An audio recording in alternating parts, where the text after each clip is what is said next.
My journey to becoming a conductor was quite a long one, but I started as a cellist and a double bass player. My father was an amateur musician, and then thought, well, I'm not really going to be happy to spend my life at the back of the orchestra playing the double bass, and I got interested in conducting orchestras. So I started organising concerts of my own with friends, and then eventually went off to St. Petersburg in Russia to study with a very famous old pedagogue, Ilya Musin, who was in his 90s at the time, in the 1990s, and learnt an enormous amount there. And really my conducting career took off after I returned from Russia in around the year 2000.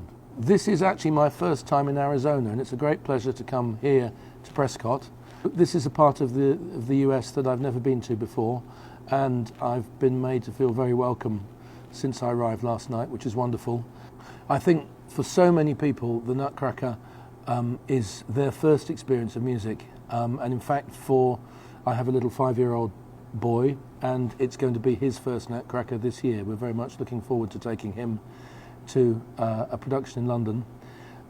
It's music which I love to conduct, and I think it's music which everybody loves. Most of the opera houses in Europe find it's very popular at this time of year, and I suppose it's because of that sense that Christmas is for children, in a sense, or that part of Christmas which is for children. And Tchaikovsky was somebody who had a real empathy and understanding of how children thought, and in some ways he was a bit of a big kid himself, and emotionally he's quite a big kid. Even his symphonic music can change mood very suddenly and very quickly and unexpectedly, just in the way that a 5-year-old child might. So for this performance of the Nutcracker, I suppose we've chosen to do everybody's favourite bits, really. We begin by playing the overture, which sets the piece up, sets the mood up, sets the atmosphere up, and then we go into music which is some of my most favourite music of the whole work, which is the Act 1 pas de deux, which has a sort of heartbeat underpinning the whole thing. It's the most beautiful thing. And then we play the very end of Act 1, go straight into the end of Act 1, which is the Dance of the Snowflakes. So that's the first chunk that we play. And then we play most of Act 2. So we play all of the characteristic dances.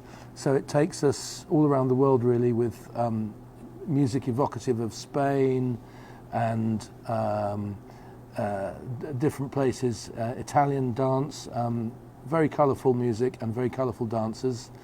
And then the great second act, pas de deux, with the solos.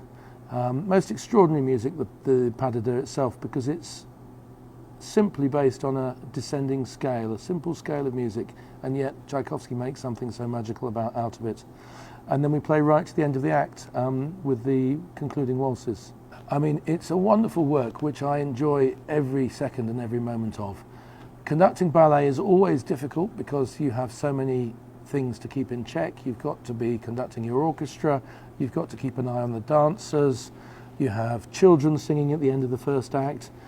So there's an enormous amount that you have to be in control of and allow to do for every one of those individuals to do their best at what they're doing. So it's always a big challenge, but it's also always a pleasure. Certainly, with experience, one learns to keep everything under control, but there should always be something slightly dangerous in art and in a performance. And if it doesn't have something fresh about it, then I think it dies. So it's very important that element of danger is always there. So this performance is definitely a performance for everybody.